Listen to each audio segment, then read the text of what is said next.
Y seguimos en política, pero con otro tema, porque múltiples críticas ha recibido el programa de Gabriel Boric. Una de ellas ha sido la del economista demócrata cristiano y exministro del Trabajo René Cortázar, quien ha sostenido que la propuesta del candidato presidencial de Apruebo Dignidad es una receta para ahuyentar la inversión y llevarnos al estancamiento. Queremos profundizar en este tema precisamente con el exministro René Cortázar, que nos acompaña. ¿Cómo está, René? Un gusto de tenerlo por acá. Muchas gracias, Davor. Un gusto de estar hablando contigo. ¿Por qué usted llega a este diagnóstico que se repite además en la primaria y lo repite ahora, cuando ya estamos a puertas de la elección presidencial? Efectivamente, porque creo de que la inversión es un elemento absolutamente medular en la salida que tengamos hacia adelante en el país. Si nosotros miramos las necesidades de las personas, desde el punto de vista de la falta de empleo, de la aspiración de mejores salarios, no hay otro camino para enfrentar esa necesidad que no sea la creación de nuevas fábricas, la creación de nuevas construcciones, la creación de nuevas alternativas de empleo. Y eso se llama inversión. Del mismo modo, ¿me permite un segundo, Davor? Creo que estoy con una mala señal. Lo escuchamos perfecto, René, ¿eh? Lo escuchamos y lo vemos perfecto en todo caso. Perfectamente, ya. Pensé que estaba con mala señal. Si no es así, continúo como estoy. Perfecto. Para cualquiera de esas necesidades se requiere, por supuesto, una mayor inversión. O sea, para que se construyan esas empresas, para que existan esos nuevos empleos.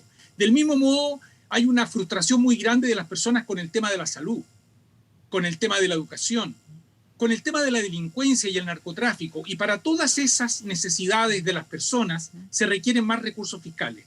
Ya sabemos, cuando miramos lo que ha ocurrido en los últimos 30 años, que los recursos fiscales que se han multiplicado por 6 veces, solo un 20% de esos recursos fiscales venían de las reformas tributarias. Más del 80% venían del crecimiento y de la inversión. Por lo tanto, partiendo de las necesidades de las personas, la palabra clave es requerimos inversión, requerimos nuevos empleos, requerimos mayor tributación recogiendo de los mayores ingresos. Por lo tanto, la clave de los programas debiera ser, de todos los programas, cómo atraer la inversión a Chile, cómo lograr que la inversión venga para resolver las necesidades que tenemos como sociedad. Y es allí donde yo he dicho que el programa, tal como está hecho, lo que hace en vez de atraer esas inversiones, las ahuyenta.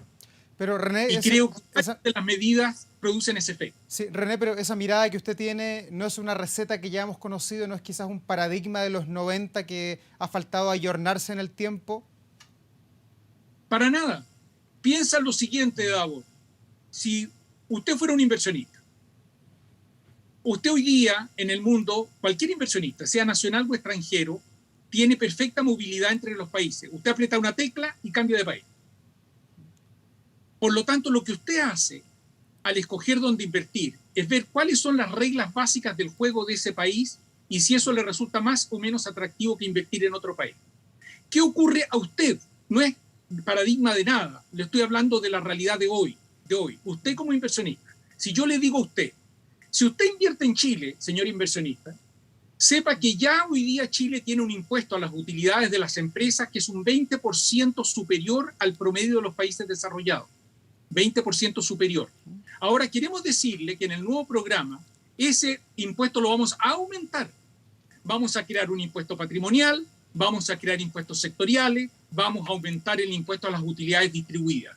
¿Qué diría usted como inversionista? ¿Le resulta más atractivo invertir en ese país o menos? Pero si después le agrego y le digo, no, pero tengo otra idea además en mi programa. Fíjese que cuando usted desarrolle la empresa en mi país, va a ocurrir que cuando usted tenga necesidad de ajustar la mano de obra por necesidades de la empresa, nosotros vamos a poner más restricciones, de modo que usted no va a poder adaptar la contratación de personal. ¿Qué diría usted? ¿Le resulta más atractivo invertir o menos? Pero le agrego otra cosa. Fíjese que en este país, en mi país, ocurre que al mismo tiempo de lo anterior nosotros estamos pensando pasar a un sistema de negociación por áreas, que todos los inversionistas saben que tiene un efecto de desincentivo hoy día la inversión cuando escogen los países donde hacerlo. Pero no solo eso, fíjese usted que nosotros no nos estamos integrando al TPP-11, que es el gran tratado de libre comercio que hoy día se está desarrollando en el mundo. El Reino Unido quiere entrar, China quiere entrar, Nosotros lo tenemos hace 4 años enterrados en el Senado, no lo aprobamos y además el programa lo que dice es que no piensa aprobarlo. Entonces, si yo soy un inversionista, por ejemplo, que quiero invertir en Perú o Chile, yo hoy día sé que si invierto en Perú, tengo acceso a todas las franquicias de ese tratado para un mercado de más de 500 millones de personas, que además se va a sumar China, que además se va a sumar el Reino Unido. Yo sé que si yo invierto en Chile, no tengo acceso a esos mercados. ¿Qué cree usted que va a razonar un inversionista cuando toma decisión? René, pero usted tiene una mirada muy crítica a lo que es el programa de Gabriel Boric. Él lo ha planteado, lo presentó durante el fin de semana. ¿Hay algo que usted rescate como economista de este programa? Gabriel Boric ha dicho, por ejemplo, que el Banco Central le tiene bastante respeto y que no lo va a tocar o no lo tocaría si es que llega a calzarse la banda presidencial. Me parece natural y me parece positivo y me parece evidente. O sea, una persona que en Chile tuvo la historia de inflación más larga de América Latina, más de 100 años, fuimos el número 1 en la tasa de inflación de América Latina. Cuando empezó la transición a la democracia, teníamos una inflación de casi 30% que golpeaba a los asalariados y a los pensionados. Con un banco central autónomo, logramos tener una tasa de inflación del 3%, que la verdad es que no se come el poder adquisitivo de los salarios y las pensiones como ocurría antes. Que se mantenga la autonomía del Banco Central me parece natural, y me parece natural que se sostenga de esa manera, y me parece realmente muy sorprendente que haya economistas en este país hoy día que frente a la historia de inflación de América Latina, que nosotros fuimos el número 1 por más de un siglo, estén proponiendo quitar la autonomía al Banco Central.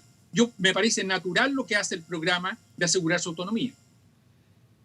Respecto a otras medidas que plantea el programa de Gabriel Boric, por ejemplo, la jornada en 40 horas, aumentar el salario mínimo también, ¿qué impacto podría tener esto? Porque para muchos podrían decir también que es una muy buena noticia, ganar más y trabajar menos. De nuevo, uno lo puede ver desde 2 ángulos. Si yo soy una persona hoy día contratada y me dicen eso, claro que me parece una buena noticia. Fíjese que voy a trabajar 40 en vez de 45 y fíjese que me van a pagar lo mismo. Y por supuesto que eso debe pensar que le da votos, y probablemente le da votos. Sin embargo, volvamos a lo anterior.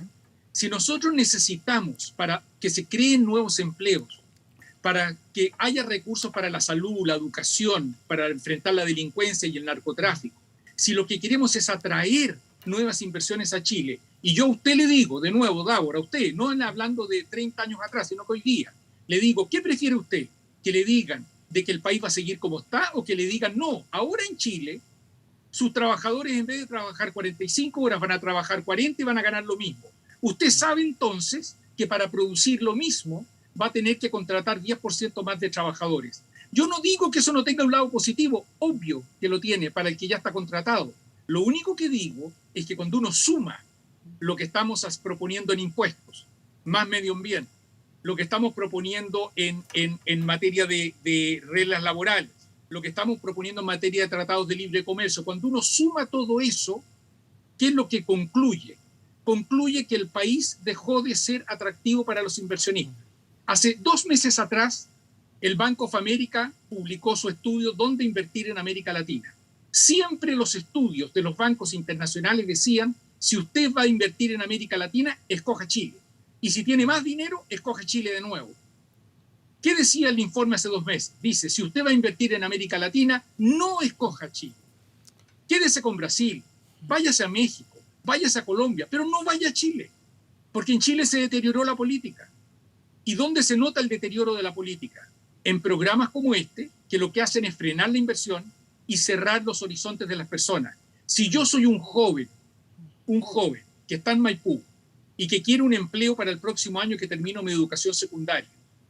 Si a mí me dicen que este es el paquete de medidas que se va a tomar, si a mí me dicen que esto va a frenar la inversión, yo por lo menos concluyo que mis oportunidades se van a ir cerrando. René, pero... Y eso yo creo que es una mala noticia. Sí, entiendo la crítica que usted hace al programa de Gabriel Boric, pero mucha gente sintoniza con ese programa, lo ve como más realista y de hecho acusa a políticos como usted que estuvieron en 2 gobiernos de tecnócratas, de que nunca estaban en buena sintonía con la gente. ¿Cómo toma esas miradas? ¿Qué era mejor, lo que había antes o lo que hay hoy día? Yo lo único que sé es que en ese periodo que es muy criticado, el poder adquisitivo de los salarios se duplicaba cada 20 años. si usted era un trabajador que estaba en su mismo empleo, cada 20 años ganaba el doble. Esa era la tasa de crecimiento de los salarios. Y solo sé que desde hace 8 años los salarios en Chile se duplican cada 40 años, no cada 20, sino que cada 40 años. Lo que yo sé es que en ese periodo tan criticado, el gasto para salud, educación y vivienda estaba disponible y se crecía aceleradamente. Hoy día crece a menos de la mitad del ritmo. Y lo que yo sí sé es que si yo soy un joven que estoy saliendo de la educación secundaria, puertas de oportunidades que antes existían ahora se están cerrando. Y lo que yo le acabo de señalar sobre el informe del Bank of America, pero eso se aplica también para los inversionistas nacionales, y todos lo sabemos, es que aquí viene un frenazo que ya empezó y va a continuar en la inversión.